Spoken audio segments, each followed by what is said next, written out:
This is the Troll Patrol, live with Justin Freakin. I have the munchies. Fuck it. I'm gonna go make dinner. Welcome to the Troll Patrol live. It's a freaking Thursday. What up, Warlord? How you doing, my friend? No, don't leave. I miss you. Socks misses you. Welcome, DJ Dub. Good evening, my friends. And I have so much news. To tell you about. All the news has been newsing up the news. Trump's got more charges, but not the charges that we were actually expecting. More charges in the Mar-a-Lago documents case. We are expecting, like, any moment now, another indictment in the... Not another indictment in the... another indictment, but an indictment in the January 6th investigation.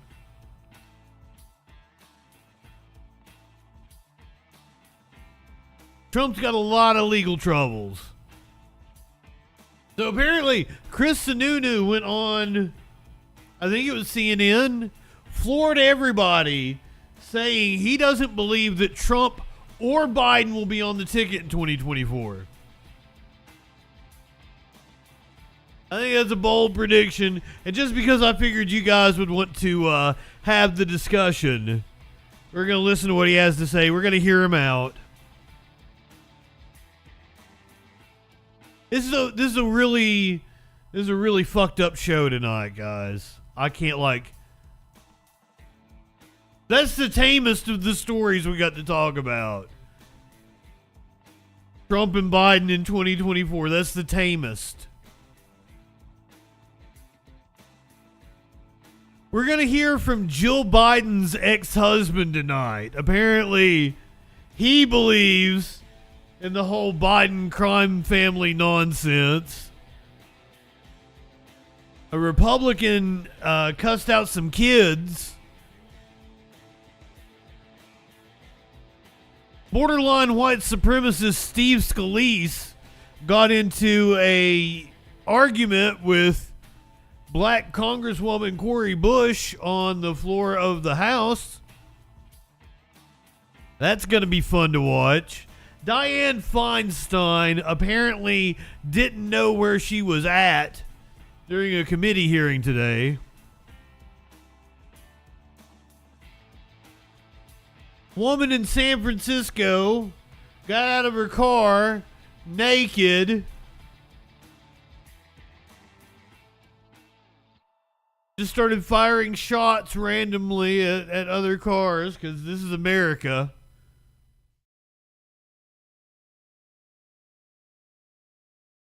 I can't wait to get that. I think there's video of it. Because it was in California, so there's video of it. I mean that because California is the most populous state. What are we canceling Justin for? Libertad. A lot of freaking shaving. No, there's been like no freaking shaving.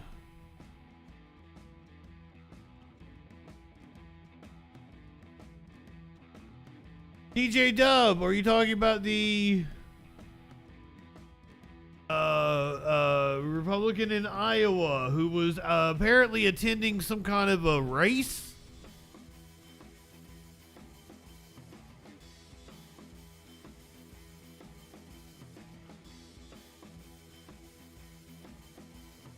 Warlord, for somebody, you post a lot of, you even jumped onto, who'd you jump onto over here? Did you jump onto Phoebe? Like, I already posted that. Oh no, I can't see anybody's names right now. I just see,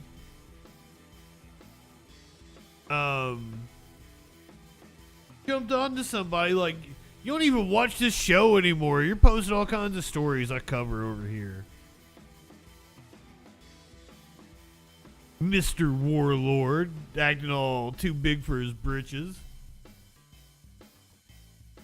Here's your meme of the day. Perhaps there are some video game streams in here in this Twitch.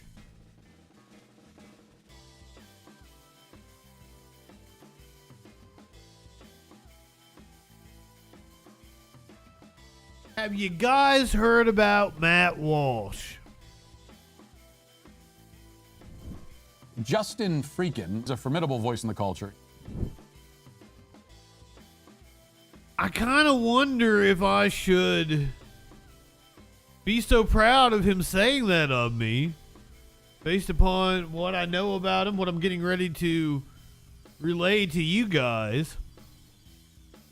He apparently once refereed, announced, judged. I don't know what the fuck he did. He's got a microphone, and maybe he's calling commentary on like backyard diaper Nazi wrestling. I'm not shitting you. I've got video. Diaper Nazi backyard backyard wrestling with Nazis and diapers.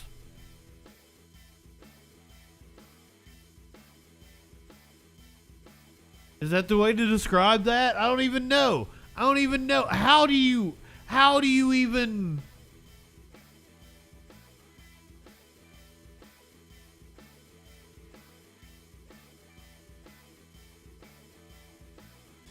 So I found out today that Taylor Shabusiness's dad, currently incarcerated, he actually is a very loving father. The video that Law and Crime put up was very clickbaity. It made it seem like Taylor Shabusiness's dad called her a dumb fuck or fucking scum or something like that. But no, not at all. Her dad was very loving and caring. He is in jail though. He is incarcerated for some reason. I learned that Taylor Shabusiness worked for Google for 3.5 years. Also, she is younger than I thought she was. She is like only 22 or 23 now. So, a little young for Justin's taste, actually. Detailing her being in high school in like 2017 was really fucked up to me. But she worked for Google for 3 years. It's wild watching her react to her dad. Like the face, like she's borderline laughing and cackling. It's not interesting though. Like I'd play it, but it's not very interesting. Called Mr. Shabusiness. The other night I showed you this picture of her, and I was under the impression that her maiden name was Shabusiness. I didn't know about the Mrs. Shabusiness, but apparently she is married. Mr. Shabusiness is locked up. Her dad, her husband, both in jail. Her dad blamed her husband for the drug use. He's in jail on trafficking in methamphetamine, so that checks out.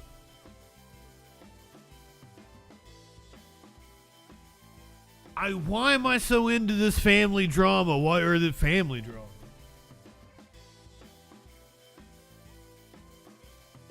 Just fascinated by it. Smash, good evening. Do I need to catch you up on what happened to Taylor Shabusiness?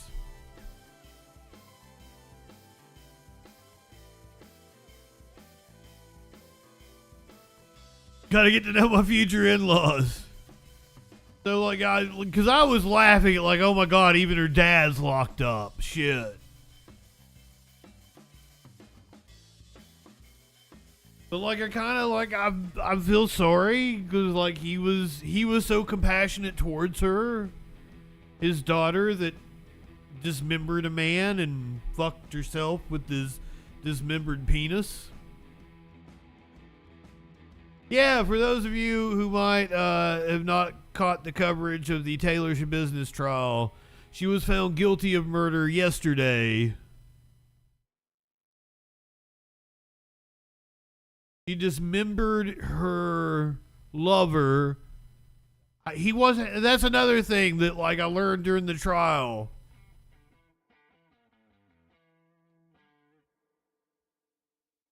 But she's not a pop star special. Like this is a young lady from Wisconsin who has had one of the wildest murder trials. She just got convicted yesterday of murder, dismemberment of a corpse, and I don't even remember what the third charge was. I get sexual assault and then dismemberment of a corpse. I can't believe it was just 3 charges. But one of the things that we learned was that he did not get a nut. He did not, during their sex romp, meth-fueled couple of days, he never got a nut. She got herself off with his dead body. She cuddled with his torso and his head. Fucked herself with his dismembered penis, and apparently sodomized him with a dildo.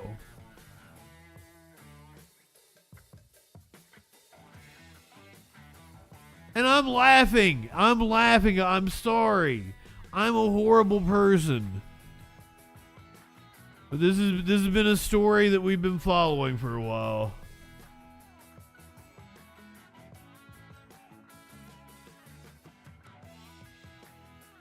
That was not someone in drag. That was Mrs. Shabusiness. Justin is indeed a horrible person. Cancel Justin.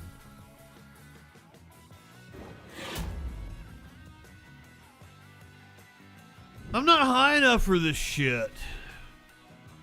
Matt Walsh with Nazis in diapers.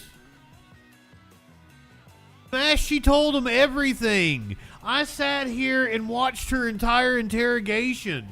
And also, like, I was kind of creeped out by some of the things that the detective asked her. Because he was asking her about, like, all of her kinks and shit. And I'm like, that doesn't really seem relevant to me.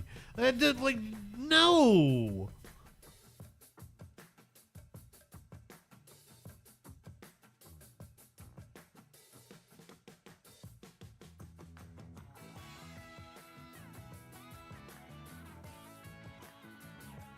And she laughed. She showed no emotion when the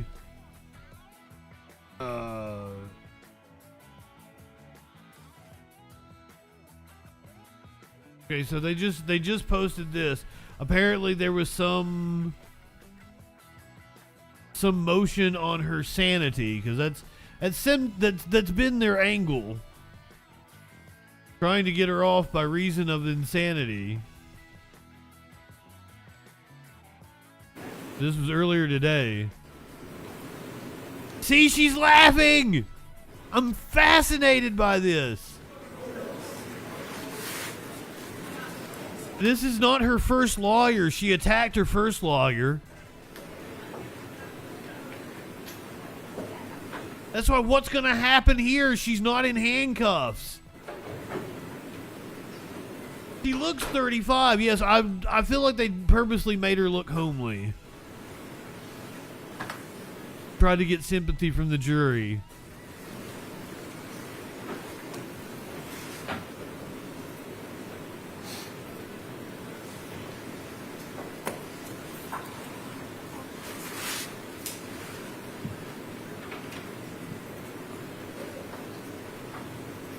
This is probably going to be our last visit with Miss Shabusiness. Enjoy it, guys. Clinically, good evening. It's been a wild ride. We discovered her, 4 or 5 months ago? I feel like it was back in the winter time. Okay, be seated. You are the foreperson, is that correct? Yeah. If you could hand your verdict to the bailiff.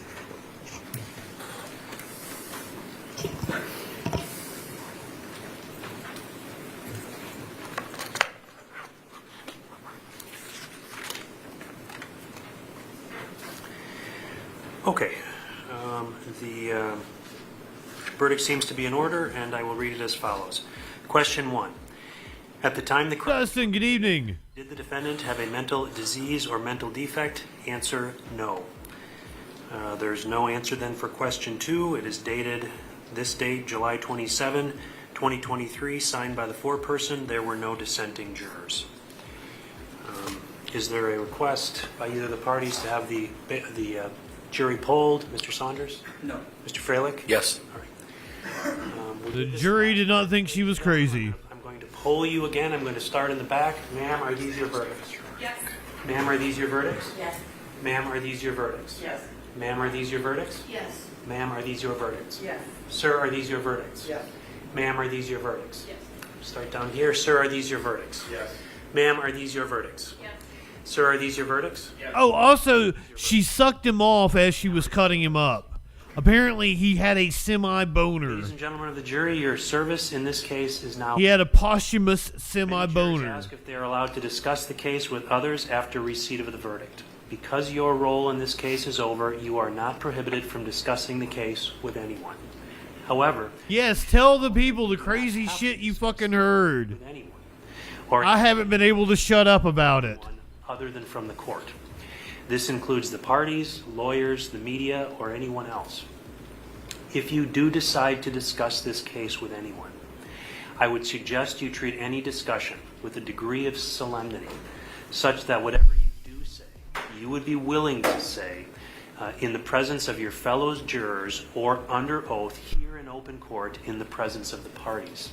It is in the public interest that there be the utmost freedom of debate in the jury room, and that jurors be permitted to express their views without fear of incurring the anger of any litigants or criticism. Talisman Solutions. Please respect the privacy of the views of your fellow jurors. I feel sorry for her I'd victim. like to address you before you leave, so if you could just... He did not get to nut. I'd appreciate that, and you may confer with me at any time before He answering spent questions. his last hours on Earth wanting to penetrate this woman. All rise for the jury. Wisconsin. I don't even know that he got to play with a titty.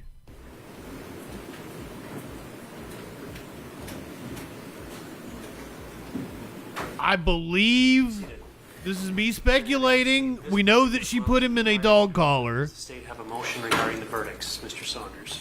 I'd ask the court to accept the verdicts and enter a judgment of conviction. And then choked him to death with the collar. Certified copy of a judgment of conviction, case 20 CF 998. I feel like she made him beg for sex. Counts 1, 2. And then like, all right, I'll let you fuck me if you get all in this collar and beg like a dog or some shit. Judgment notwithstanding the verdict, I believe there's testimony, ample testimony. You live in in the record sexual that, anarchy? My client was suffering from a mental disease or defect at the time of these offenses, and that Yeah, she's just getting life. the substantial capacity to appreciate the wrongfulness of her conduct and conform her conduct to the requirements of the law. I'd ask that you consider all of the testimony from Dr. Lighton, who is a seasoned veteran in the field of psychology, and the record. Thank you. Thank you. Well, I've listened to the entirety of the testimony over these last several days, and specifically regarding today's testimony with regard to the responsibility phase. I'm satisfied that the evidence is sufficient to support the jury's verdict, and I'm going to adjudge the defendant guilty on count 1 of first-degree intent. They abolished the death penalty back in like the 1800s. Mutilating a corpse as a repeater, and count 3, third-degree sexual assault as a repeater. I'm going to revoke bond at this I have been doing the news order a pre-sentence for investigation. well over 20 years now. That be released no later than 1 week in advance of sentencing. I have heard the craziest fucking shit, and I'm still surprised. This still shocked me. Number 19, Mr. Craig. Let's check that out here. I already have a scheduled jury trial on September 19th and 20th, Your Honor. So we're getting sentencing in September. There's your business update. Maybe we'll revisit this when we come back to her sentencing in September. Wow, I've been doing really good about doing like the opening of the show and wrapping up by 8:20 and getting to the first story. God damn, look at me being all professional and shit. Like I've been doing this for more than 20 years. We're going to start off tonight talking about the fucking economy. GDP grew at 2.4% pace in the second quarter, topping expectations despite recession calls. Are you telling me I need to get out more? Do you want me to bring you the news or not? Gross domestic product rose at a 2.4% annualized pace in the second quarter, topping the 2% estimate. Consumer spending powered the solid quarter, aided by increases in non-residential fixed investment, government spending, and inventory growth. A Commerce Department inflation gauge increased 2.6%, down from a 4.1% rise in Q1 and well below the estimates for a gain of 3.2%. So, all numbers far better than expected. Rick, the numbers, sir. Yes. Well, we're a few seconds early, but I'm telling you, we have a litany of numbers. We have a whole line. We're going to try to cover all of them. Of course, initial numbers, you say. Is always a good place to start. Expecting 235,000, Andrew. 221,000 is what we received. 221,000. That's the lightest level. To find a number lower than that, you have to go back to the second week of February of 2023. And if we look at continuing claims, a very similar story, a big drop. Wow, we were expecting a number about 1.7 million. What we end up with is 1,690,000. 1,690,000. To find a lower week, you have to go all the way back to the last week in January of this year. And you can see it's not all the way back on those particular data points. GDP, better than expected. Second quarter, first look, 2.4%. That is the best start since the last quarter of last year when we were at 2.6%. Consumption. Seriously, is anybody picking up on what the fuck this motherfucker's talking about? He sounds like Scott Steiner to me. Oh, shit. You take your 33 and a third chance minus my 25% chance, and you got an 8 and a third chance of winning. That is literally what I'm hearing. Okay, Warlord gets it. Okay. No, a big drop, but it was expected. 4.2 last quarter, 1.6. Money good. But expecting 1.2. So it isn't bad. I like the green. Expectations, but I do need to mention that it was a big drop. The pricing index, 2.2%. That's basically near half of our last look, which was 4.1%. And if we look at the core PCE quarter over quarter, 3.8%. I just did a 4.20%. 3.8%. To find a lower number, you have to go back to the last quarter of 2020. Now, let's look at durable good orders, shall we? These are preliminary numbers. They will change. Much better than expected. 4.7%.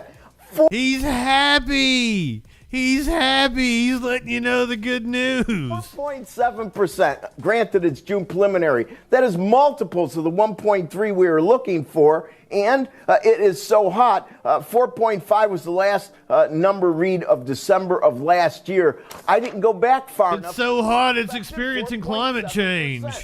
Transportation, it's still multiples better than expected. Up 0.6%. We were expecting 1. In the rearview mirror, 0.7, but 0.6 is a good number based on expectations. Clinically, he says we're seeing a copulation right now. If we look at capital good orders, non-defense, ex-air, a proxy. Is copulation the word I wanted? By businesses, up 0.2, following a revised 0.7. He needs another person to copulate, doesn't he?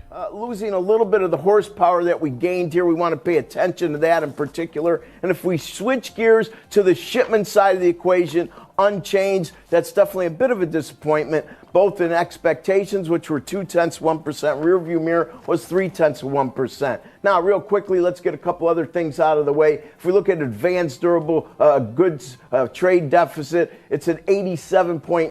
I'm going to once again take this opportunity to say I don't think any of these motherfuckers have any idea what they're talking about. I mean, he's reading off the numbers, and he's gleefully doing it.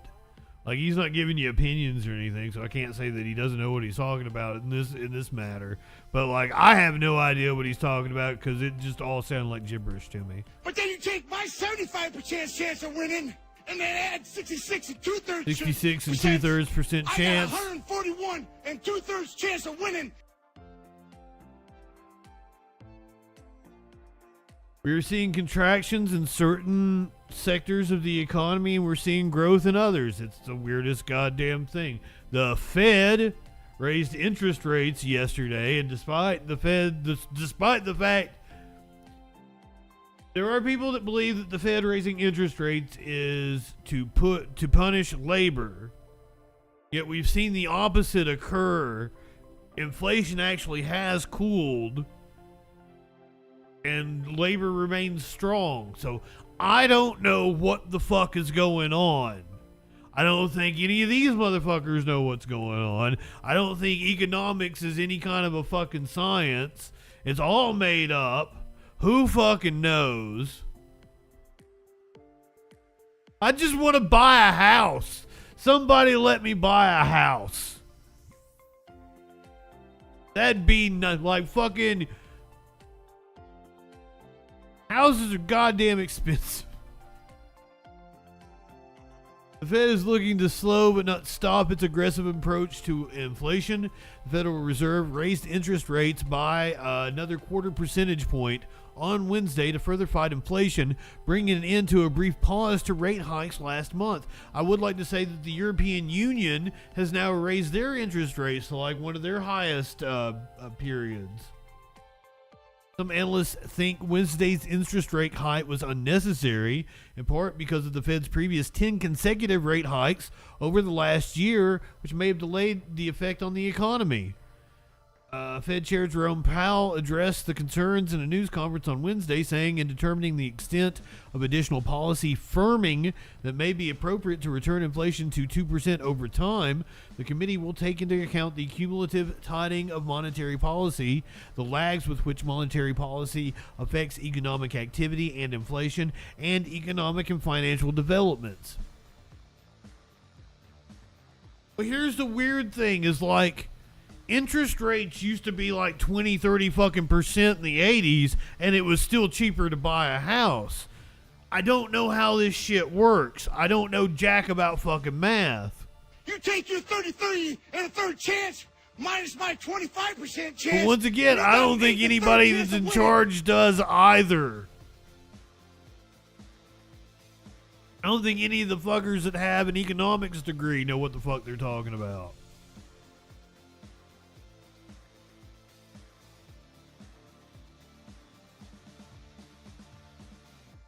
But you may be saying, Justin, all the numbers are good. The economy is booming, but hey, are we feeling it? Are we, the American people, actually feeling the booming economy and the numbers that are, in some cases, historic? We're reaching like an almost 50-year unemployment level. It doesn't seem like wages are keeping up with inflation, though. What's the deal, yo? It's the economy, stupid. The immortal words of Bill Clinton aide James Carville during the 1992 presidential campaign. The idea that it's the economy above all else that defines election races and outcomes. Well, we're less than 16 months out from the next presidential election. So how is the U.S. economy doing right now? Not good, says the conventional wisdom. Disastrous, say the Republicans, and they, of course, blame Joe Biden and Bidenomics. Bidenomics is spelling a summer of suffering for every single American. They stand up and they say, no, the economy is good. The economy is horrible. The worst economy in 40 years. Gas prices and food prices and the rent and utility prices because of Biden economics. Bidenomics is, having people lose their jobs. More hardship, more suffering, and more pain for the American people. The sky is full.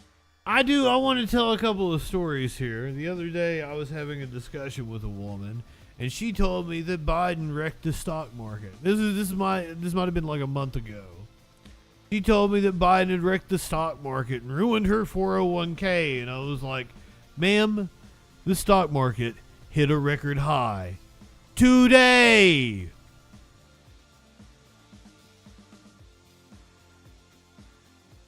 I had another right-winger was trying to sell me on Trump and said Trump had the lowest black and female unemployment of all time. And I said, that's not true. It's lower now. Right-wingers live in a fantasy world. Falling. Well, actually, no, it isn't. Quite the opposite. The Republican description of our economy is inaccurate, false, for want of a better word, a lie. A big lie, even. But you know what? The numbers don't lie. And the numbers, the economic data... They spell disaster at sacrifice. The economy is in way better shape than just about anyone predicted a year or two ago. Way better shape even than under previous presidents, both Republican and Democratic. So let me break it down for you today. Let's look at 5 key economic areas: jobs, manufacturing, growth, inflation, and wages. First up, jobs. The unemployment rate fell to 3.6% in June. It's now been under 4% for 17 straight months. That hasn't happened in more than half a century, according to the Bureau of Labor Statistics. Employers added an average 314,000 jobs a month this year through May, plus another 200,000 last month. That's almost 2 million new jobs in the economy this year alone. In Donald Trump's 4 years in office, the economy lost nearly 4 million jobs. Yeah, but that just means Biden is benefiting from a post-pandemic bounce back, right? Wrong. We actually got all the pandemic jobs back by last summer of 2022. And in the 12 months since, we've added almost 4 million new jobs on top of that. So sorry, GOP, we've gone way beyond pandemic recovery here. Since taking office, Biden has added more than 13 million jobs to the economy, and he's created more jobs in 2 years than any other president has done in a full 4-year term. In fact, so far, he has created more jobs than the last 3 Republican presidents combined. And those job gains are being felt in heavy industries. Remember, the previous president ran as the guy who was going to bring back manufacturing. We're here today to talk about rebuilding our nation's infrastructure. Isn't it about time? We will once again rediscover our heritage as a manufacturing nation. But in fact, it's Joe Biden who's getting America, to borrow a phrase, to build back better. Employment in U.S. manufacturing is at its highest level since George W. Bush was president. 800,000 new jobs. And $200 billion in new investments by manufacturers, fueled by Biden's new spending via the Bipartisan Infrastructure Act, the Inflation Reduction Act, and the CHIPS and Science Act. In fact, in a research note last week, the well-known socialist institution Morgan Stanley wrote that Biden's Infrastructure Act is driving a boom in large-scale infrastructure led by manufacturers and builders.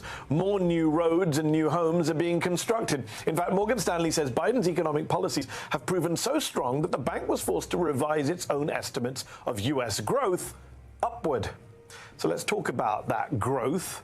Just today, new growth figures came out showing U.S. GDP grew at a 2.4% annual rate over the second quarter of this year.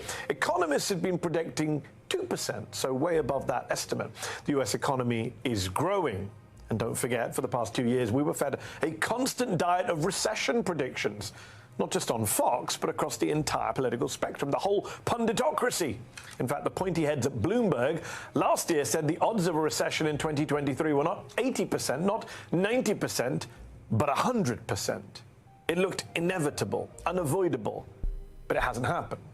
Bidenomics, quote unquote, has not just prevented a new recession, it's produced a rather unique post-crisis recovery.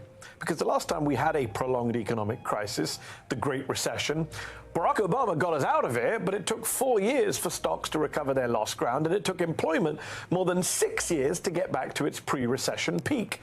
The Biden recovery from the pandemic has been faster and stronger.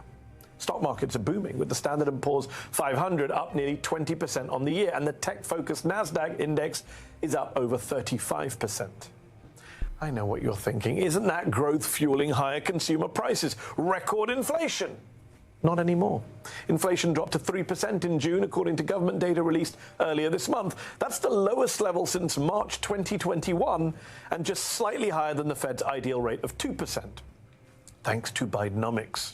Don't believe me? Just look at the rest of the world. Something Republicans probably don't want you to do.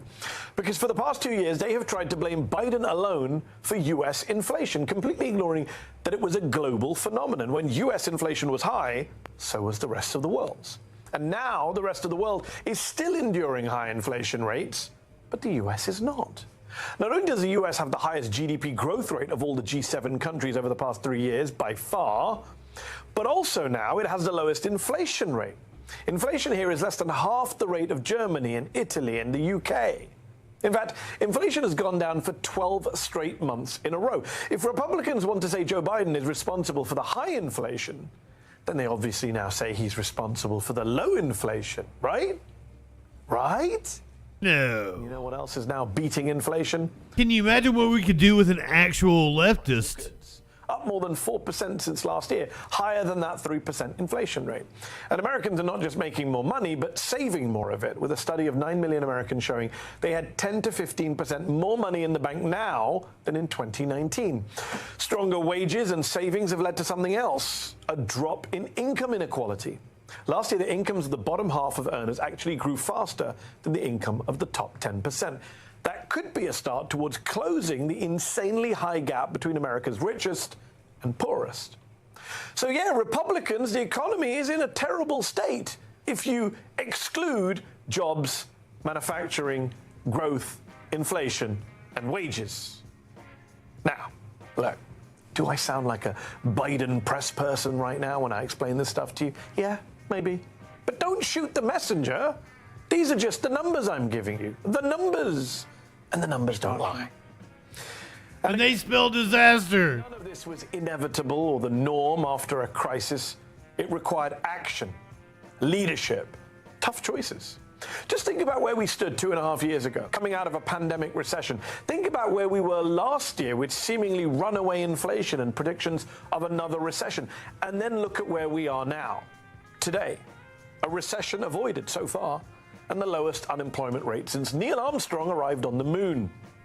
Republicans keep using Bidenomics as an insult, but Bidenomics looks like nothing short of a miracle right now. And yet, ask Americans these days about the economy, and most of them think and say it's in really bad shape. Almost 70%, according to an Associated Press NORC survey from late last month. We see it in poll after poll, where just a tiny portion of Americans give the economy good marks. In fact, most Americans also say they think President Biden's policies are harming the economy. So why do we see this disconnect? It's a crucial question, because how people feel about the economy may well decide how they vote at the next election. Remember James Carville. Now, there are a number of possible explanations for the gap. Here are just 4 from me. Number 1, despite all the progress and genuine achievements on growth and inflation and the rest, under Joe Biden, it's not all sunshine and rainbows on the economic front. Interest rates this week went up to 5.5%, a 22-year high. 12.5 million children still live in poverty, a number that had been less than 9 million in Biden's first year in office when he had that expanded child tax credit that sadly expired at the end of that year. Thank you, Joe. Why do we not talk about that anymore? Student loan borrowers are about to go into repayment. They're not happy, obviously. And that's after the conservative Supreme Court knocked down Biden's plan to forgive $20,000 of their debt. And only 6 in 10 Republicans in the House, that's right. Cash to afford a $400 emergency expense, according to Fed data. Now, to be fair, a lot of these troubling economic trends predate President Biden. Honestly, they predate Senator Biden. So the first reason why I think a lot of Americans have an issue with the economy is because the American economy, despite the progress and improvement on Joe Biden's watch, is still not serving a lot of Americans. Number 2, that progress and improvement has undeniably happened. Jobs, inflation numbers, growth, it's undeniably happened, but a lot of Americans don't know about it because Democrats, surprise, are just terrible messengers. They are not good at explaining to Americans in a relentless, persuasive, disciplined fashion all the things that they have achieved. and Democrats end up leaving a vacuum, which the Republicans fill with their very disciplined and very relentless attacks on the state of the economy. But number three, perhaps above all... My friend, I don't understand. What do you mean you can't watch this drivel?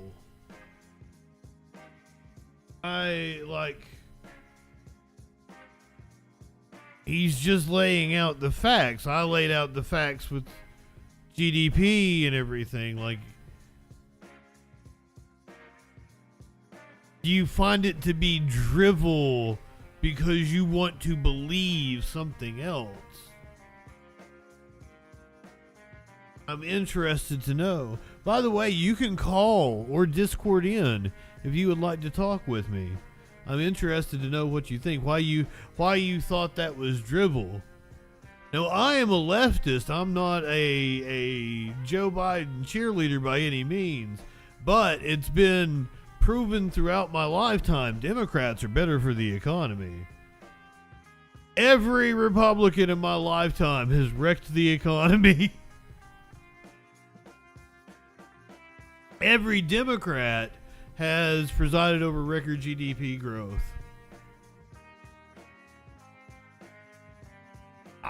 So what you're saying is we can't believe anything, and there's no reason to what reason do I have to not believe the Bureau of Labor Statistics reporting? I am a skeptic. But there's a lot of people that think they're being skeptics when they're just being cynical assholes. Oh, well, how can we trust the numbers? What reason do I have to, do you think you can dissuade me from believing the Bureau of Labor Statistics? What reason do I have to doubt them? And why is it that, Republicans love talking about, like I said the other day, I had a dude bring up to me record low unemployment under Trump. And I'm like, well, it's not a record because it's lower now, and that's a fact. So what's the point of watching a news-oriented program and being like, well, you can't believe anything you hear? I don't understand. If you're not going to inform yourself, then please don't participate in the electoral process, please.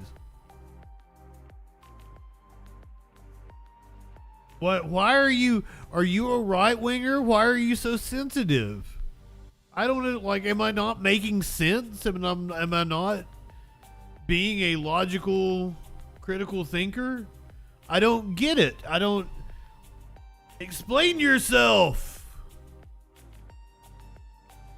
I really want to interact with somebody. I want to take a phone call. It's been a while, and I know, I love all of you that are the normal peeps, but I really want to take a troll. I really want a right winger. It's been a long time. I want to have a good old fashioned argument. I'm not I just got out of Facebook jail for groups. I got a lot of political groups I troll. I go in there and I start raising hell. All of a sudden I'm banned in groups again. Oh God. But Solutions, come back here. I want to talk to you. Don't leave me.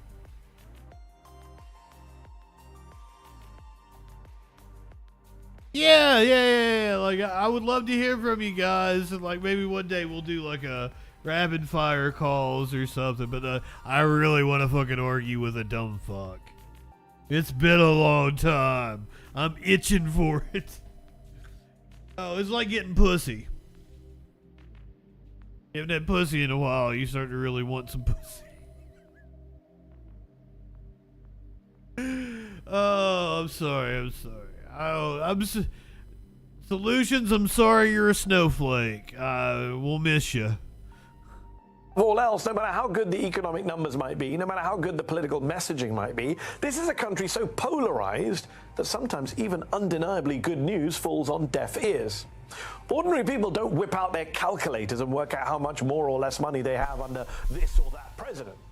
Sadly, they first tend to look at who that president is before they decide whether or not the economy is better off. Look at this chart from the Pew Research Center. Before January 2021, Republicans were more likely than Democrats to say the economy was in good shape.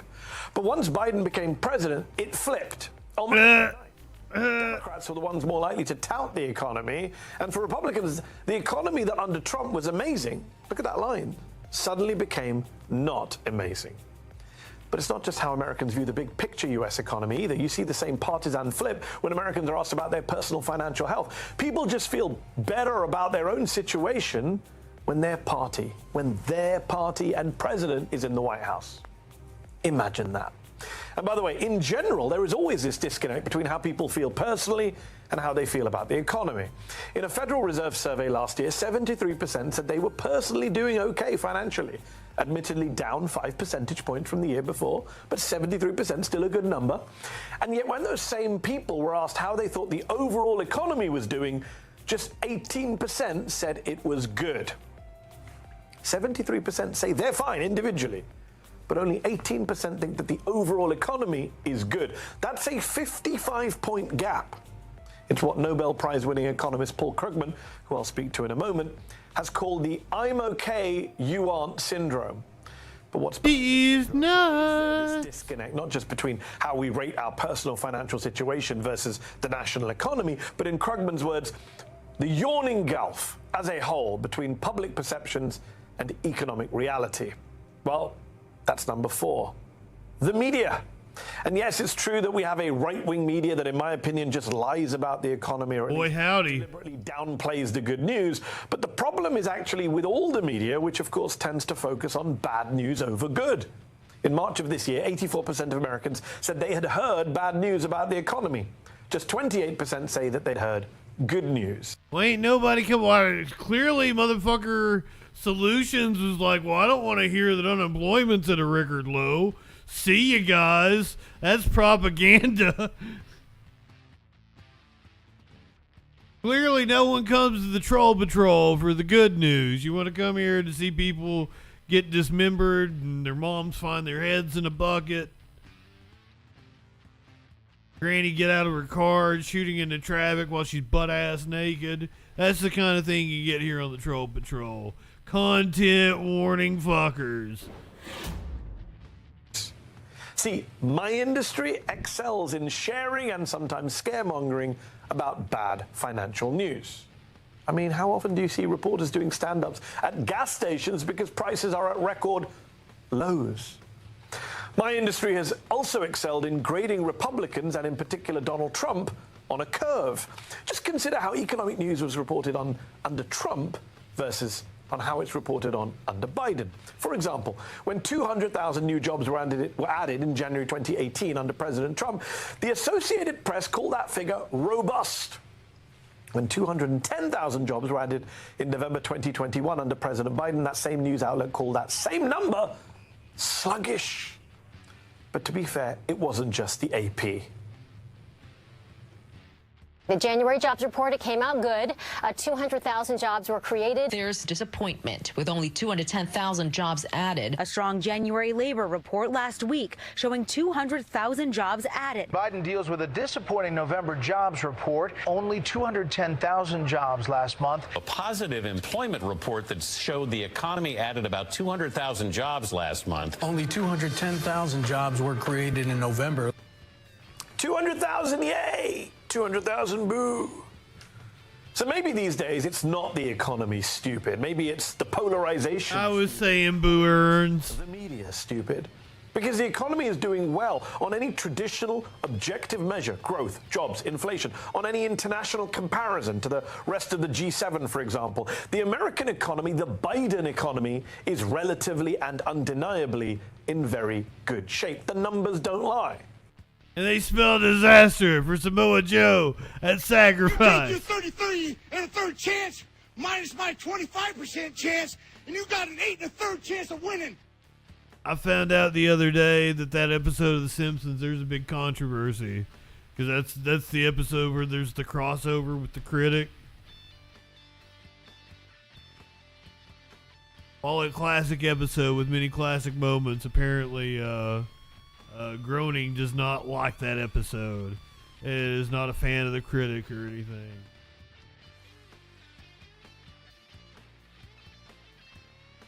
This rebel faction in Niger, which, by the way, I couldn't fucking, let me show you. If you're on Kick, you'll look and you'll see that it does not say Niger in the title, because it didn't let me. It said it was profanity.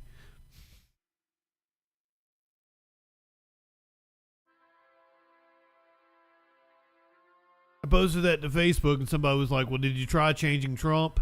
I was like,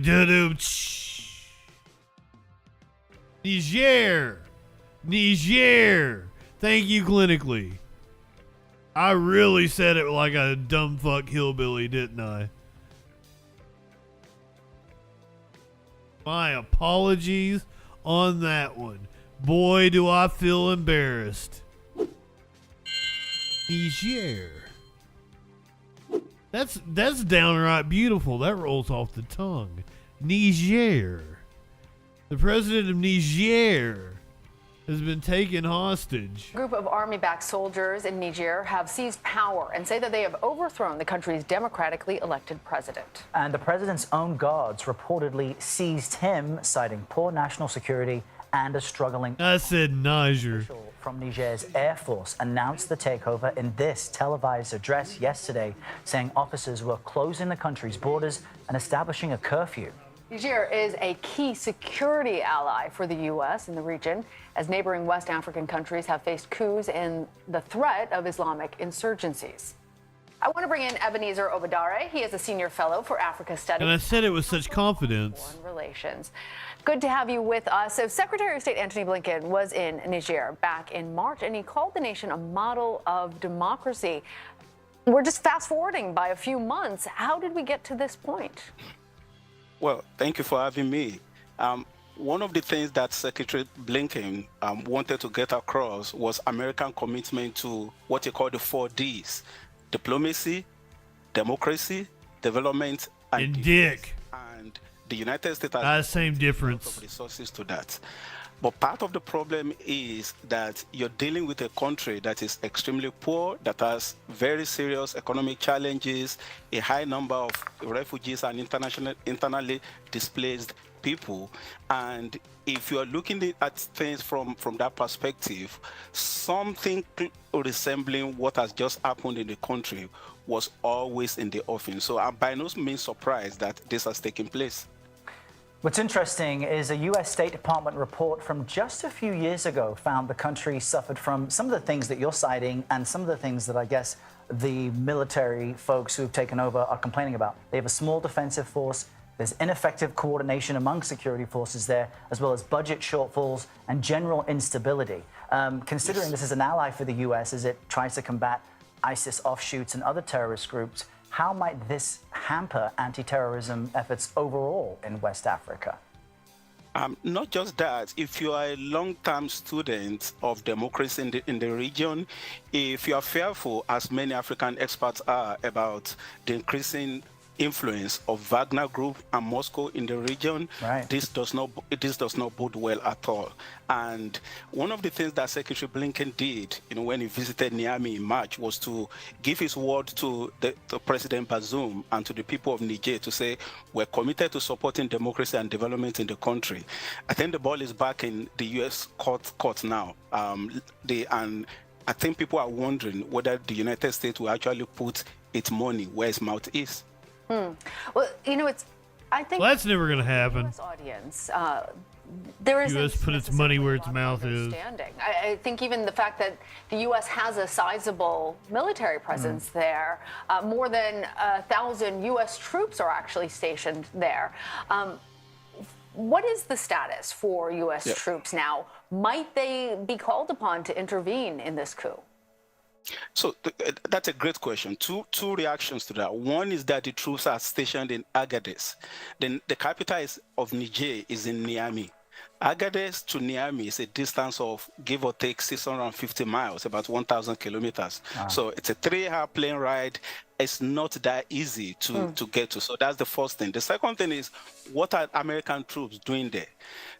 The Central Sahel, comprising Niger, Mali, Burkina Faso, South Sudan, this is an area that has been dealing with a lot of difficulty and adversity emanating from attacks by ISIS and its affiliates. And one of the main reasons why the United States is in that region is one, to provide support for soldiers, for the armed forces within those countries, to provide military training for them, but at the same time to make sure that they are ready to combat the Islamic State and its allies. So the United States is not primarily in Niger to help prevent coups d'etat.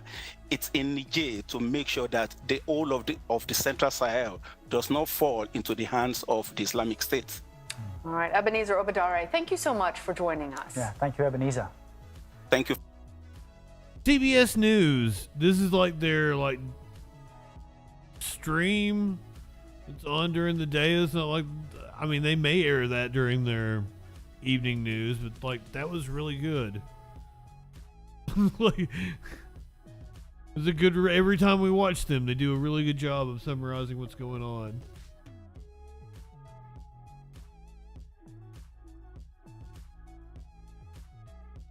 So yeah, let's go to him again for this whole bullshit. Trump, he's got another indictment coming. Thanks for joining us on CBS News. I'm Lana Zak. And I'm Errol Barnett. At this moment, a federal grand jury is back in a D.C. courthouse to hear evidence against former President Donald Trump's alleged efforts to overturn the 2020 presidential election. Trump's lawyers say they arrived at special counsel Jack Smith's office this morning. The panel could make a decision on an indictment as soon as this afternoon. Some of the charges Trump could face include conspiracy and obstruction. Last week, the former president lashed out against the special counsel's investigation, calling it a disgrace, once again insisting he did nothing wrong. We did not get it today. Graham Cates joins us now to discuss what's happening. Graham, always great to have you. Is tomorrow indictment day? We know the target letter was sent out some time ago. What's the latest movement we're seeing right now outside the courthouse? You know, in some ways, what we're seeing is kind of a standard development towards the end of an investigation. You're right. Just almost 2 weeks ago, Trump got another target letter for this investigation. And it's not uncommon for potential defendant's attorneys to want to meet with the prosecutors as like a last-minute stab at trying to avoid charges. It doesn't happen every time, but we did see this happen before the Mar-a-Lago documents special counsel case, where Trump's then attorneys met with Jack Smith's office and tried to keep it from happening. And it looks like roughly that's what's happening right now. We don't know if an indictment's coming soon, exactly when. But again, these are kind of these last stage moments before indictments often. We don't know exactly when. I'm wondering if you can give us a time frame, and also wondering, now that the former president has received this target letter, is it a foregone conclusion?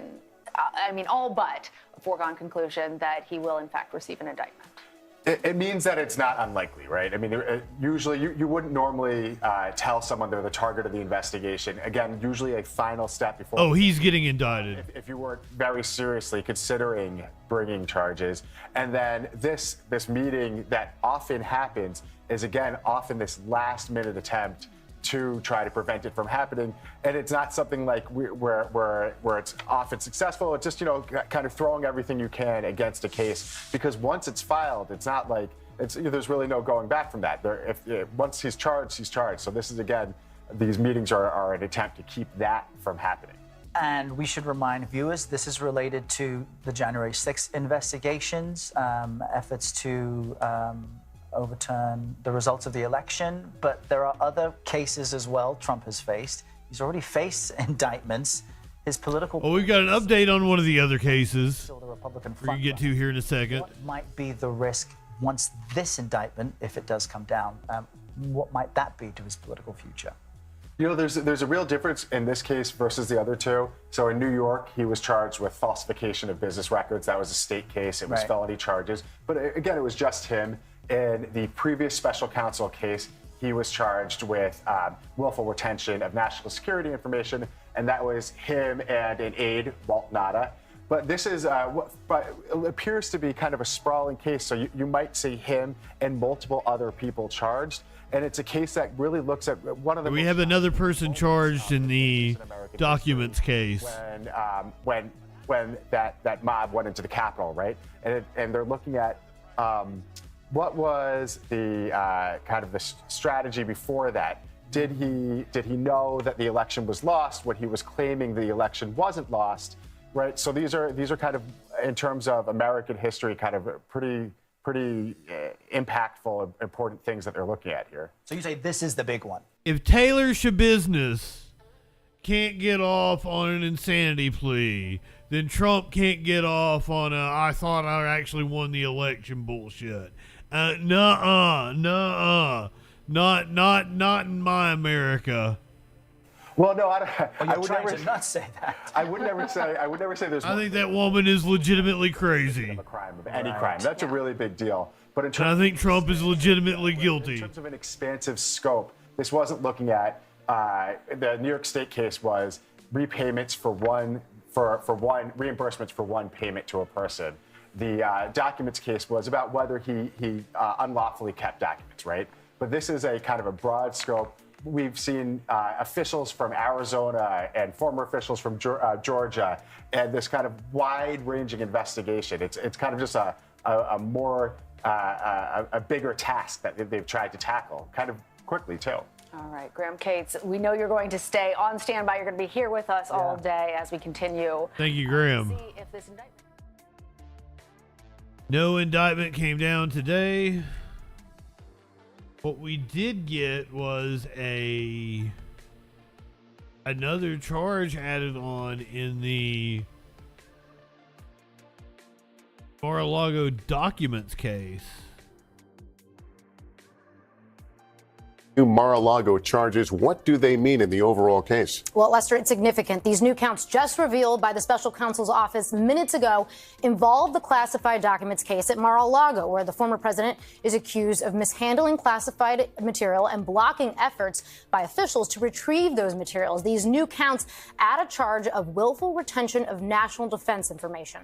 Mr. Trump is also charged, along with his personal aide, Walt Nada, and a new defendant, Mar-a-Lago employee Carlos de la Vera, with obstruction conspiracy. The new obstruction counts are significant and based on allegations that the defendants attempted to delete surveillance footage at Mar-a-Lago in the summer of 2022. Mr. Trump has pleaded not guilty to the previous charges in this case, and the Justice Department, he has alleged, is politically motivated. All right, Lauren and Jonathan here. And Jonathan, so much focus on a potential new set of indictments over January 6th. Where does that stand? Yeah, Lester, the grand jury in D.C. met today with no indictments revealed.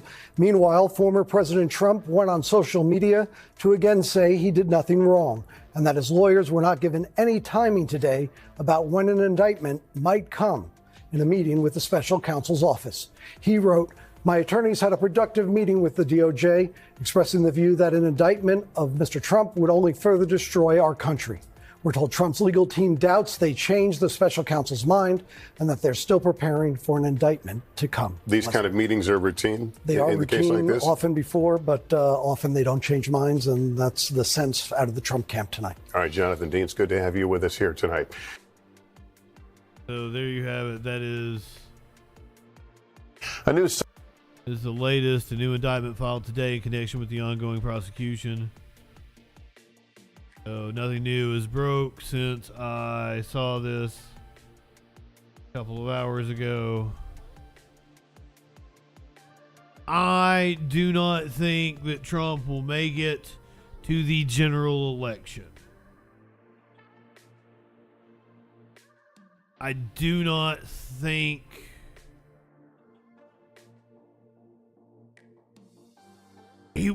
Johnny won't get arrested in the traditional sense, right? It'll be like the other two indictments that we've had. He'll go and turn himself in the courthouse. He'll get booked without us. They may release on the federal charges. They may release a mugshot this time. They might negotiate that away. I don't even fucking know now. Jack Smith is no fucking nonsense. They usually negotiate his surrender. He comes in, he gets booked. He goes in front of the judge, and then he's released on whatever conditions the judge sets at that time. So he was arrested, but they handle it differently when it's the president. That will be what will happen again. He will go and hand himself over to the Justice Department. He'll be in front of a federal judge, and once again, because it's a federal judge, we won't get to see anything. We won't get to hear anything. There are no recording devices allowed in federal courthouses. But they do allow reporters, so we will have reporters running out to tell us what happened during the arraignment of the former president for the third time this year. And it could come tomorrow. So be on the lookout. If it happens, I'll go live. We'll do door coverage. When these things happen, usually there is just a camera on a door, and we will watch that for like 2 hours. We might get the motorcade and everything. If the indictment happens, like, he won't actually turn himself over tomorrow. That'll be like Tuesday of next week. I think that's how it happened in the documents case last time. He got the indictment unsealed on Friday, and then he had to turn himself over on Tuesday. So it's probably something like that's going to happen this time. I don't think he's going to make it to the general election. He's the front runner in the primary, and he may very well be the Republican nominee. But I don't see him being the candidate come November of 2024. All of these charges are significant jail time. The New York State charges, that he might get a fine. It carries jail time, but that might be something he could plead out on a fine. All the other charges are like significant. I mean, like 450 years or something like that. This is what he's facing already. This is serious business. That's why it's not that I think someone will beat him. I think he will be too encumbered by legal battles to be able to be a factor by the time we get to November of next year. Here are the Republicans attending the Lincoln Dinner in Iowa. At the Iowa GOP's annual Lincoln Dinner in Des Moines. Candidates will get a maximum of 10 minutes to talk to the audience. The Iowa event comes less than 4 weeks from the first presidential debate, and a new Fox Business poll from that state shows Trump with a commanding lead over the rest of the field. One of the attendees at the dinner will be sizing up the candidates. That is someone who's not going to be a candidate, at least not this time. New Hampshire Republican Governor Chris Sununu, he decided against the 2024 presidential bid and said he will also not seek re-election in his state. Good morning. Thank you, sir. We're glad you're with us. Good morning. What do you want to hear tonight? So I think the importance of Iowa is, first, they're all going to be there. And what I've told all the candidates, my 2 cents of advice is don't focus on the policy. You got to bring some charisma. You got to bring some personality. You got to show leadership at a different level, right? They got to start kind of flaring out, if you will, and getting people excited about what might be possible, as opposed to just another candidate that isn't Donald Trump. So I think that's the opportunity they have here. Get people excited. They're going to be on a stage, not on a debate stage per se, but on a stage, and it's the first time we'll see them all kind of back to back to back. So it's going to be pretty exciting. You have also said, though, you want candidates who are, quote, willing to swing and take the punch at beating Trump. I would not swing with any of those candidates. Your endorsement coming? No, look, I love Chris, by the way. I think they're all good. I think a lot of them are probably waiting for the debate stage. I really do. Now, will they be... Chris has a face only a mother could love. No, I mean, Governor Christie's been kind of full force. I love it. I love the show. I think he's doing a great job. And then they show it. Should be there. But I think you're going to see some more zingers. Proving me right. Tell me when I'm telling lies.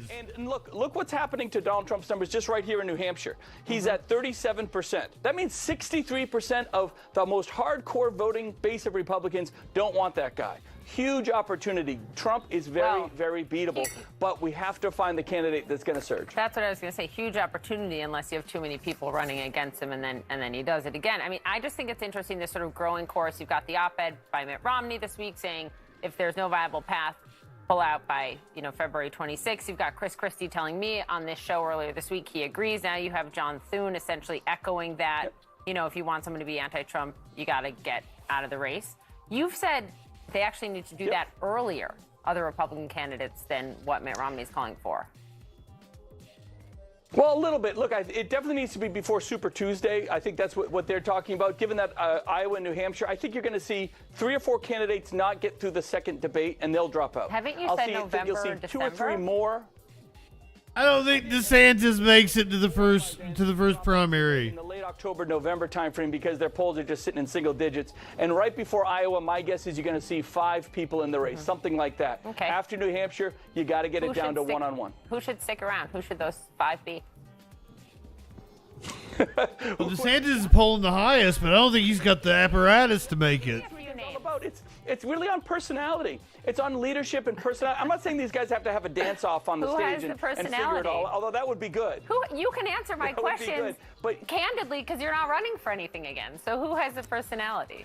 No dance-off. I have to be personality. Look, Ramaswamy, I got to tell you, is exciting people. He gets people excited on stage. I think he's got to bring a little more to it other than just being the other anti-woke guy. I think some of the newer candidates, I think Burgum is spending some money. People looking his way.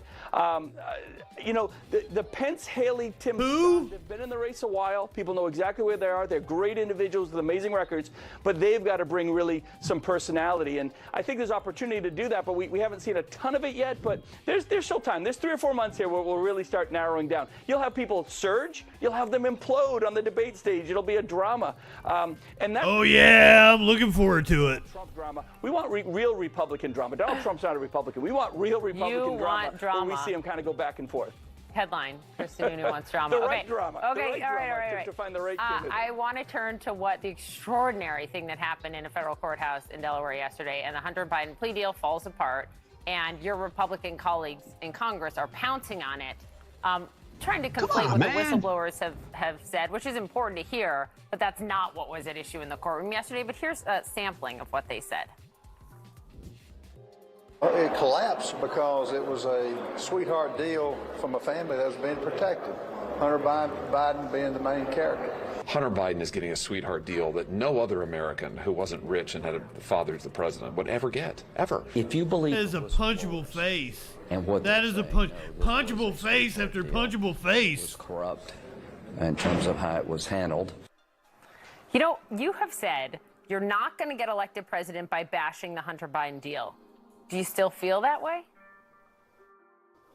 Well, look, I've said very clearly, anytime a politician or a politician's family has the word deal next to them, that's a problem. That's a huge problem.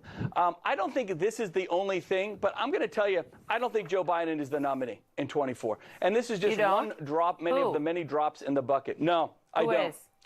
I think he's going to go through the primary process. I think he's going to collect all the delegates, and I think you're going to see a wild convention where he and his people start steering the delegates somewhere else. I really believe that, sincerely. That is absurd.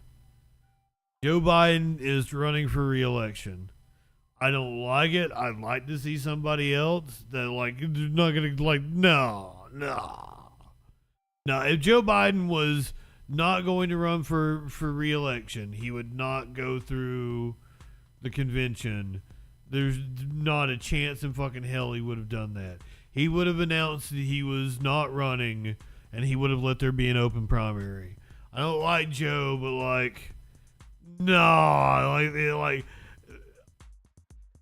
I have been certain that Joe was going to run for a second term from the time he got elected the first time. is they don't want to give that up. You don't want to give that power up. We see it. There's too many of them clinging to power. From Mitch McConnell, who had the fucking whatever happened to him yesterday, to Dianne Feinstein, you're going to see here in a second, Nancy Pelosi. They're all too fucking old. I think it's a health thing. I think it's the Hunter Biden thing. They're doing everything to make sure that he doesn't have to testify and have to sit there in court and open all this other stuff. The whole book gets opened up if that process happens. So, look, I don't know whether it's a grand scheme. I'm not a conspiracy theorist by any means, but I just think that's the way it's playing out. I don't think Trump or Biden are on that ticket. Wow. Quickly, Politico article really was fascinating to me. Quote, Sununu's exit spells the end of a whole breed of Republican governor. Do you agree? No. Look, there's a lot of great governors in the wings. I appreciate that. That's very flattering. Very honored to be put into that context. But no, there's a lot of great governors in the wings in a lot of these more purplish states. Ready to get elected to surge forward. Whether it's in Arizona, I think there's still opportunity. Whether it's in, I think Kentucky and Louisiana this year are going to be great pickups for the Republican Party on the governor's side. So I think this. Oh no, there is no. I can tell you, as someone who is from Kentucky. Fucking Daniel Cameron is apparently the front runner in the Republican race for governor and doesn't stand a chance at beating Andy Beshear, who is an insanely popular Democratic governor in Kentucky. His dad was governor. So they've got like a legacy going on. So they're like, Daniel Cameron is not going to win. He has like real Ron DeSantis vibes. Daniel Cameron has, and you know him from the Breonna Taylor investigation.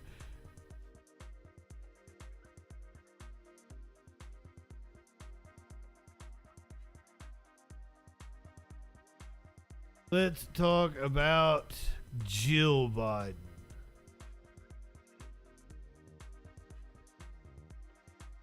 Jill Biden was married before Joe, and apparently she's got a scorned ex-lover who went on Newsmax.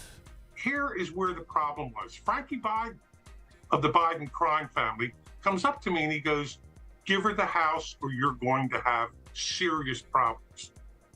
I looked at Frankie and I said, what are you, threatening me? And needless to say, about 2 months later, my brother and I were indicted for that tax charge for $8,200.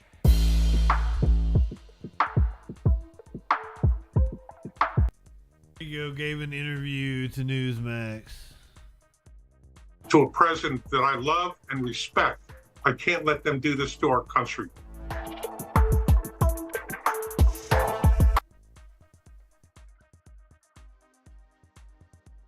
I wish I had known that it was only like that fucking clip. I would have went and found the whole interview. I would have wanted to hear the whole thing. Fuck you, New York Post. Joe Biden's ex-husband, Bill Stevenson, convinced of the Biden crime family. Come on, man. I wish there was a primary. I would like, that's just hopeful thinking.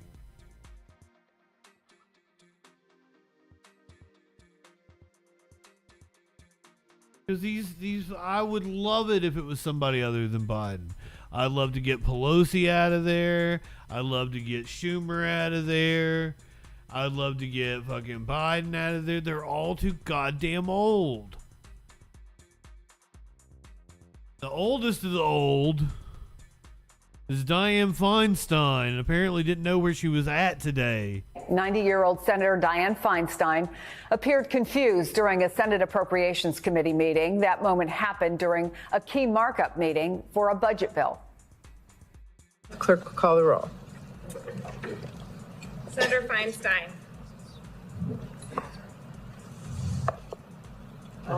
Say aye. Pardon me? Aye.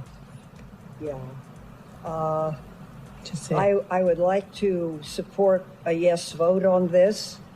It provides $823 billion That's an increase of $26 billion for the Department of Defense, and it funds priorities submitted. Yeah, just say aye. Okay, just Great, aye. Thank you. Senator Durbin. Oh my God.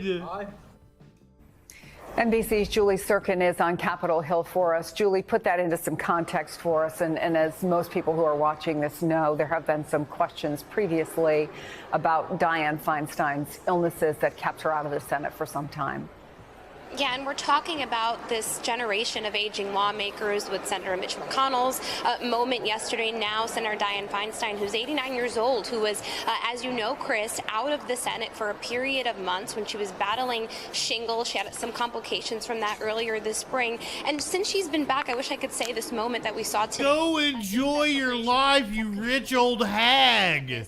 But it's not. She's can't answer some questions from reporters. She's had a few of these confusing moments. The Senate officials even going as far as trying to stop reporters from getting an accurate picture of her capabilities and how she's doing mentally as well. So this was a super awkward moment, to put it lightly, today in this committee. It actually happened twice. That first moment that you saw on your screen where the chairwoman of the committee, Patty Murray, had to step in and sort of tell her, just say aye. You don't need to explain your vote. We're just doing a simple roll call vote in this moment. They were considering other bills as well. It happened moments later where she mistakenly appeared to say no on a bill that she meant to vote for. Another Democratic senator leaning in her ear during that moment, and she quickly switched her vote. But this just all brings into question again of the aging lawmakers we have. She's nearly 90 years old. We know that she is not going to seek another term, but she has been facing pressure from her Democratic. That's what everyone is speculating, but there is no confirmation. Representative in the House who publicly called on her to step aside, to resign, to make room for some new generation of leadership in her position, one that she's held for decades. And surely it was remembered for a legacy of making crucial accomplishments, but now unfortunately tainted by some of these health issues that she's having. Julie Sirkin, thank you.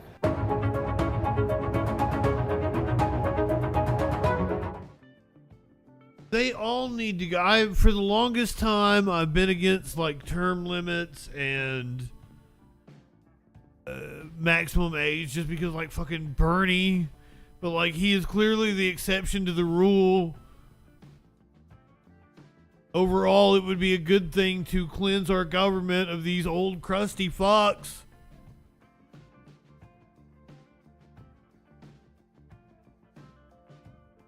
Cut off at like 65 or something. You can't serve past 65.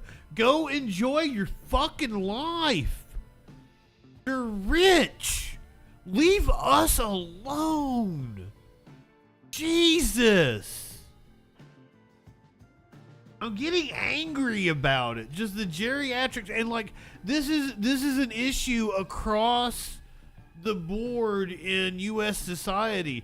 Ask young professors at colleges what the biggest problem is. It's these tenured professors that stay well past their prime, where they're not even really teaching anymore. They're just there collecting a paycheck. They got something to do to get out of the house and shit. Their heart's not in it. They're fucking 80 years old. There was a real problem, like COVID helped a little bit with this, of like management level being filled with all these baby boomers that are just like aging and taking up the spot that, you know, should go to the younger generation so that they get higher pay and better benefits. It's a real problem in my industry and TV stations and shit. You get somebody that gets into a position as, you know, the production director, the program director, the news director. Well, not so much news director. There's a high turnover in the news director. But a lot of these local TV radio stations, in production especially, like they'll keep the job for fucking 30 fucking years.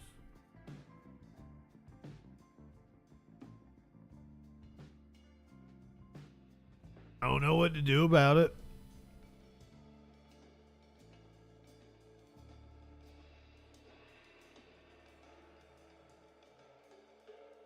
Sometimes your job makes you turn down sex. What? What did I just say? Do you guys know who Nancy Mace is? Republican Representative Nancy Mace. I believe she is from South Carolina. She was a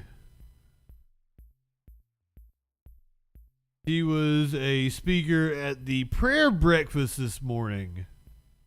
On this together, another year, another standing room only event. And when I woke up this morning at 7, I was getting picked up at 7:45. Patrick, my fiance, tried to pull me by my waist over this morning in bed. And I was like, no, baby, we don't got time for that this morning. I got to get to the prayer breakfast and I got to be on time. And a little TMI, but he can wait. We got. You I'll live see him in later sexual tonight. anarchy? But I was here early on this together. Ooh. A little saucy at the prayer breakfast, if you ask me.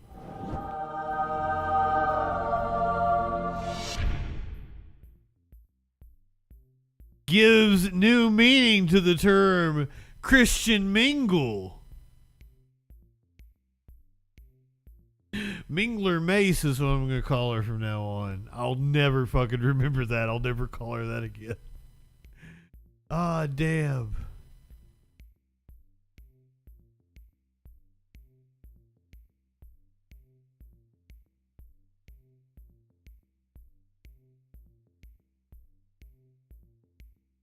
Doesn't seem like Republican values. This seems like Republican values.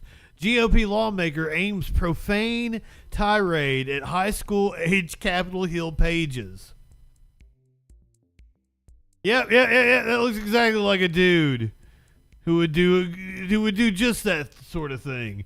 A Wisconsin Republican lawmaker reportedly went on a profane tirade against a group of high school age Capitol Hill pages.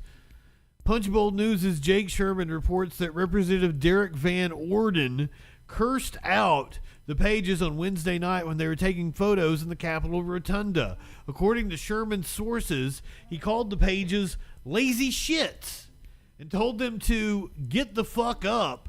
And instead of sitting around and taking photos during what was their last week working at the Capitol. What's more, reports Sherman, this is not the first time that the Wisconsin Republican has gone on a tirade in front of children.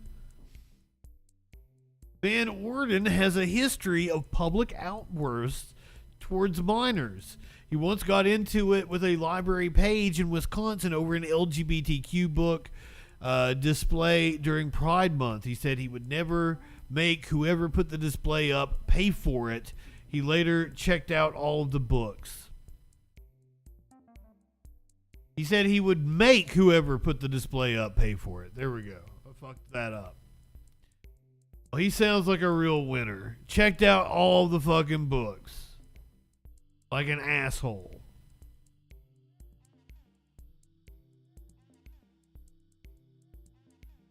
You want some more Republican tomfoolery?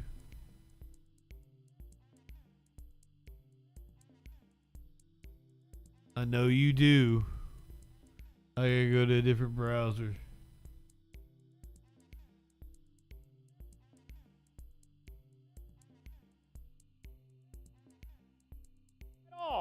To come to work like we have come to work to try to come to an agreement, not just to vote no. Nobody wants to work anymore. But to come to an agreement to solve these problems, to pass these bills. If both sides won't, we still will do that work. And I would yield one more time to the gentlelady. Be in order. Mr. Speaker, the House is not in order. The House will be in order.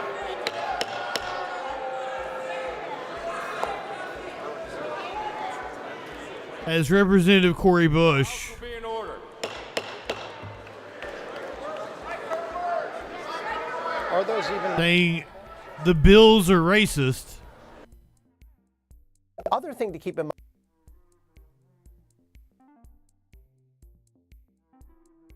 Damn it, CNN, you suck. That's why everybody hates you. Not even on the story anymore. Majority Leader Representative Steve Scalise spoke on the House floor, and Representative Cori Bush accused the Republican lawmaker of passing bills that are racist. That's all we get. I would have liked to have known what the bill was.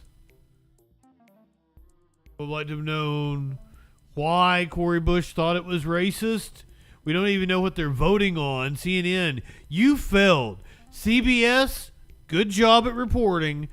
You get a gold star. CNN, you get a stormy cloud. Bad CNN. That's why nobody likes you. Website is shit. It don't work the way a website should.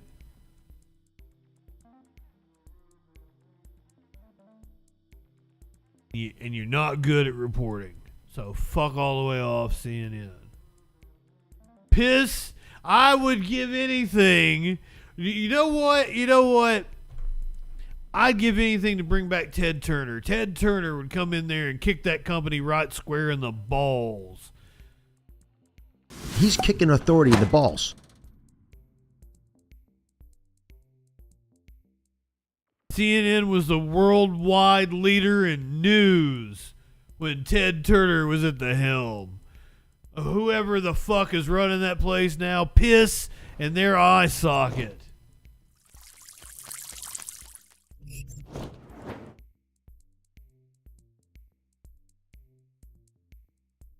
Whoever's eye pussy is running the place over there. That fucking that ragtag bunch. Texas church firebombed weeks after a visit from an anti-LGBTQ YouTuber. Christian content creator called the Plano church pagan and satanic in a video he filmed a month before the fire. Authorities in Plano, Texas are investigating what they call an intentionally set fire at a Unitarian Universalist church on Sunday. I don't even understand. Like, it's basically just a reason to get together and have food and shit once you get to like this universal Unitarian ideology. Like, they're like, no, man, it's not like a church. We don't believe in a Jesus and everything. Come eat punch and pie with us. And I'm like, that still doesn't sound like it's my thing, though. Like, thank God you guys are accepting of everybody. I'll give that an amen.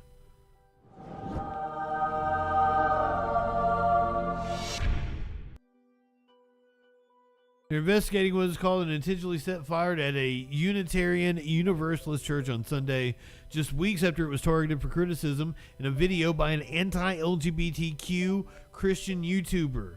A passerby spotted flames coming from the Community Unitarian Universalist Church early Sunday. The fire was around the front door and was extinguished quickly, causing no injuries. Good.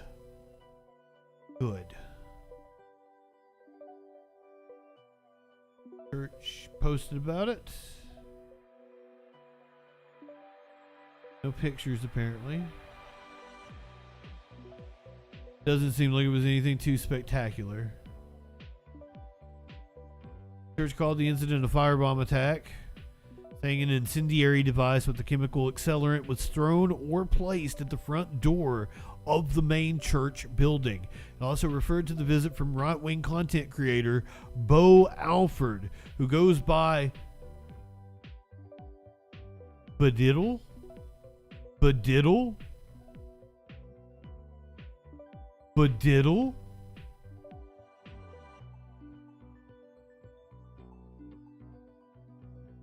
This motherfucker? Just wanted to point that out.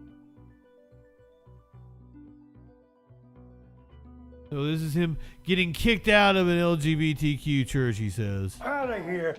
I'm not the minister. Welcome back to a brand new YouTube video, guys. Today, we're at a gay church in my hometown, Cookeville, Tennessee. And all donations are going to gay pride. So we're going to go in, hear the sermon, and then try and ask questions. Make sure you leave a like, comment, share. Thank you guys for all the support lately. Continue sharing and subscribing. Support my work. Let's get into the video. Nice to meet you. My name's Bo. Just Nice wanted to to- meet you. What's your name, Bo? Bo, nice to meet I'm you. Anne Marie. Good Would to you meet mind you. if I just ask you a couple of questions? Sure. Sure. So, what do you believe as a Christian? Are you biblically born again? Well, we interpret what Jesus actually meant. Rate the mullet. What's been misinterpreted. And what do you think's been For instance, misinterpreted? Well, he never. She seems lovely. Sinners. He said, know the truth, and the truth will set you free.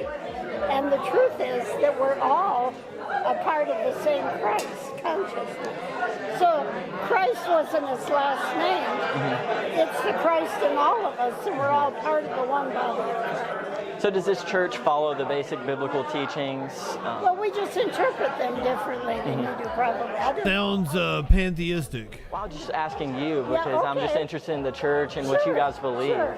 Well, the reason I ask is I'm here to support you on your spiritual journey. Right. So I teach what we believe, and you can accept whatever you want. I'm just here to support you. But I believe we're all one. All one. I don't care who you are. I don't care what race, color, creed, what religion. That makes more sense than traditional religion to me. So do you believe that other religions like Islam, Judaism, do you think that they could also go to heaven? She's like, you bet, they're great. God. It's very arrogant to think that we're the only ones that know about God. Exactly. To say that Christians are the only ones that are part of God. So you don't think that Christianity is the only religion? He's doing a fantastic It would job. also be Islam, so you think Islam, Judaism? Everybody is a child of God. Okay, interesting. I would just all dogs go to believe heaven. within the Bible, because in the Bible it says. We got a class going on here. Yeah. Well, we interpret the Bible metaphysically. When I read the story. What do you mean by metaphysically? Well, the Bible is a history of human consciousness, from the Adam state of mind to the awakened Christ consciousness. So when I read all those stories, I say, what is that story in me? Every In you? person, place, or thing. That story is my story. Don't you think it's God's story? It's not our story, it's God's story.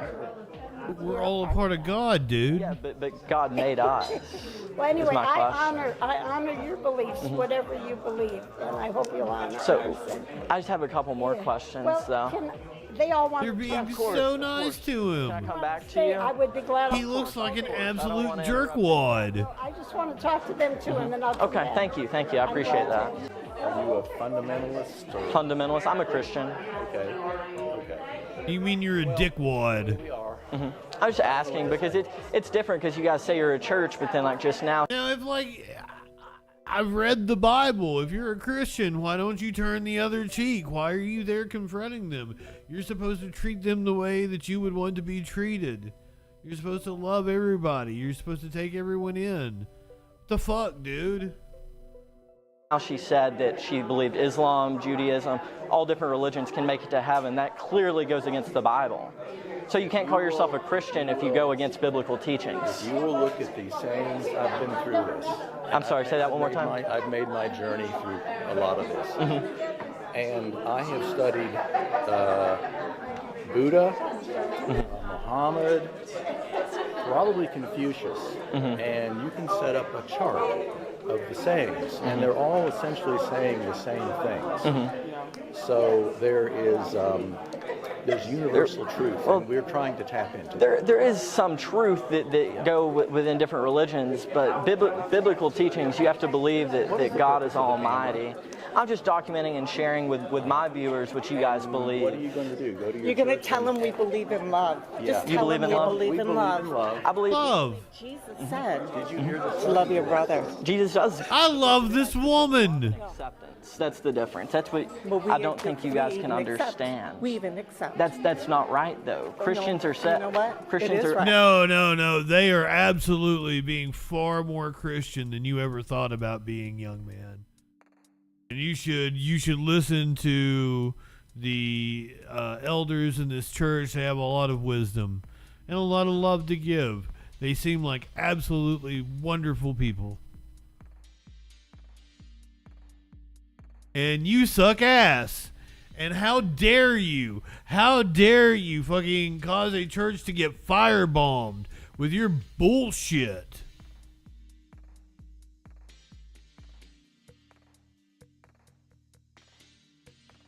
That to me is despicable. How in the world would that represent Jesus in any way?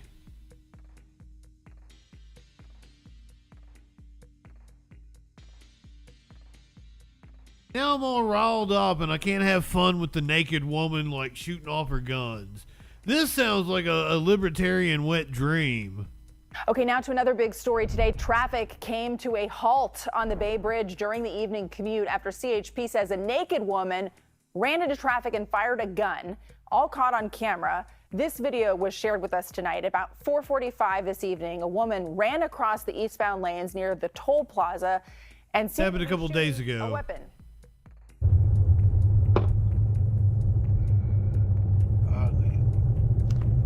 Just shooting. Well, did somebody check on her, make sure she's okay? Car right here.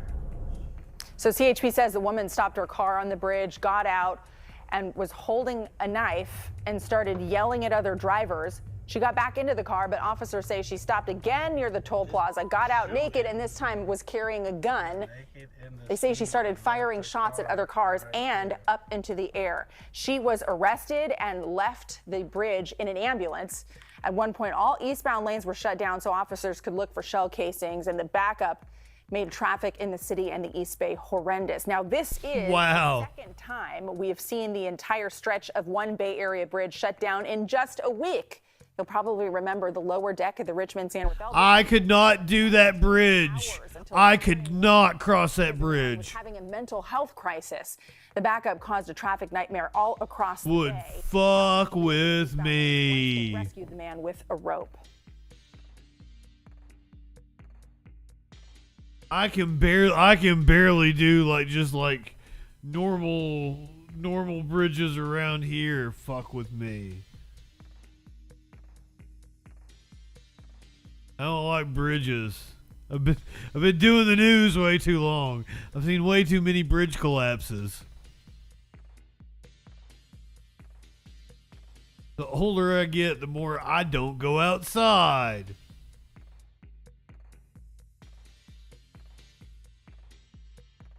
You want to see a snowflake have a meltdown? You want to see a dude go fucking ballistic over a gender-neutral bathroom? Men and women are different. Go piss somewhere else, dude. This is stupid. People are not picking up on that crap. I don't care what. I just did. She just told me my opinion didn't matter. She's going to talk to me like that. I thought I was. She said she was. He's at like a PetSmart or some fucking shit. Stop with the general neutral. Men and women are different. This is the shocking moment a man has a meltdown inside an Ohio Petco after learning the store had a gender-neutral bathroom. Posted to TikTok, the clip has since gone viral and shows the unidentified man relentlessly tearing into staffers. You could just call it a family bathroom. Employees. The disgruntled shopper is heard slamming the increasingly common concept as stupid, while demanding they relay his distaste to their corporate bosses. Ever defiant, the workers refuse the citizen. And of course, he has a We the People with some like fucking 1776, the colonial flag. That poor puppy. I hope you treat that puppy all right. You better love that fucking dog. Citizen's request and advise him to take up those talks himself. Pass up the chain. Pass up the chain. Pass up the chain. Pass up the chain. People are tired of it. It's sad because he's only like that because right-wing media tells him to be like that. Like, you're pissed off for no goddamn reason, sir. This is like the fucking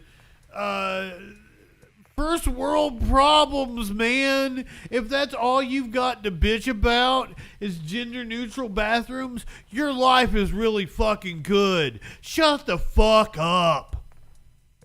Seriously. What the hell? The incident serves as the latest instance of outrage over prominent chains' increasingly left-leaning policies, and comes on the heels of a chaotic Pride Month rife with conservative-led boycotts. Left-leaning policies! What does that even mean? Because of a gender-neutral fucking bathroom?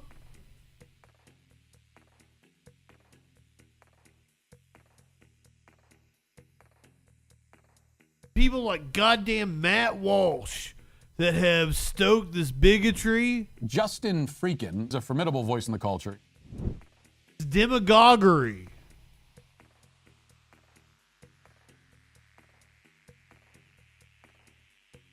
And it's some sort of weird repression, I'm telling you. Goddamn fucking X sucks. Twitter X? I don't even know what the fuck to call it anymore. But here's Matt Walsh. One of these dudes has a Nazi tattoo. They're in diapers. And Matt Walsh is right there with a microphone. Let's get you guys over here. Now we have Internet and we have Tater. They're going to be wrestling out here in the cold, in the mud, in diapers. And what's on the line? Now, if Tater wins by pin or submission, he wins tickets to go check out Kicks in Easton, along with 9 other great bands. If Internet wins, if he can somehow take down this giant behemoth, man, he will get the opportunity just to spray Crank with mace in the face. This is not happening with the mace. It's gonna happen. It's a good. This is Matt Walsh, and welcome to Jackass Nazi Edition. Just, first thing is to beat him. So now, do they have to start in a wrestling position or what? How do you start this? Yeah, how does this work? I think they just go like 2 gladiators in the arena, man to man, bear to baby Huey. Sumo? Yeah. No, because that'll require ripping at the diaper, and I don't want to see the diaper come off. No, you push. Just push. Okay. No, I think it's got to be pin or submission. Diaper wrestling, Madden Crank program. On my word, again. Ready? Swipe! Well, we're not gonna find out who won. Uh-oh. This is from Matt Walsh's early YouTube. It's hard to miss the giant swastika tattoo right there.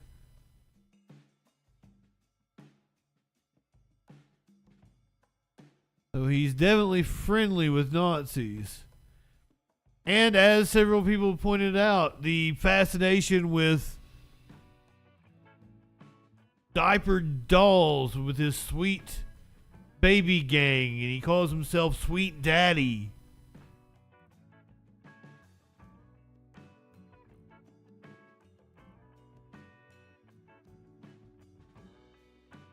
So there you have it. But he spoke very highly of me. JustinFREAKIN is a formidable voice in the culture.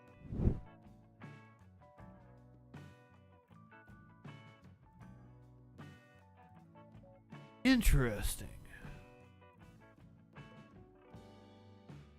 I feel really let down that we didn't get the wrestling match just then. But I feel pretty confident that this will make up for it. Here is a possum body slamming a skunk.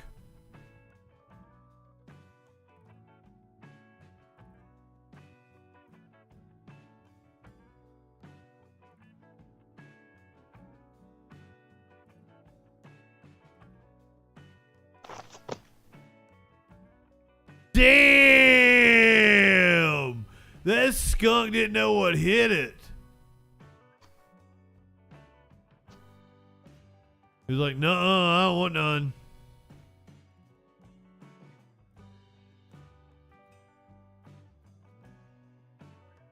Oh, well, that opossum is downright cute. You don't want to fuck with him.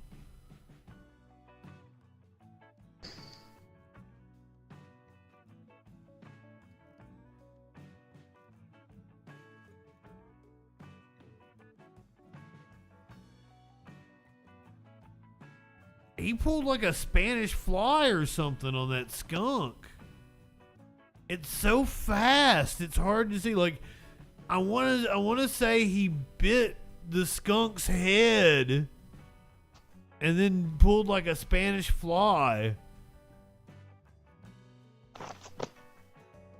Damn, just slams him down. Can I slow this shit down?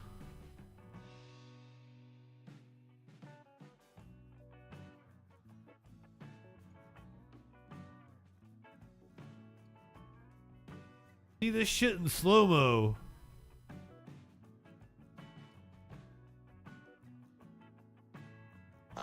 Here's the head bite. Damn, it's still hard to tell what happened. He may not have Spanish flied him. He may have just bit him on the head and flipped him over by his head. I like that you get a lot of skunk ass. Content warning for skunk ass.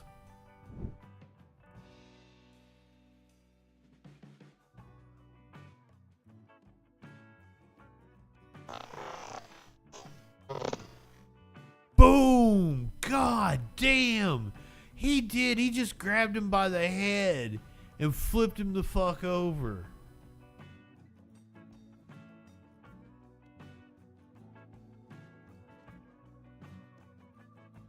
I assume the tail being raised up like that is part of the fight or flight thing.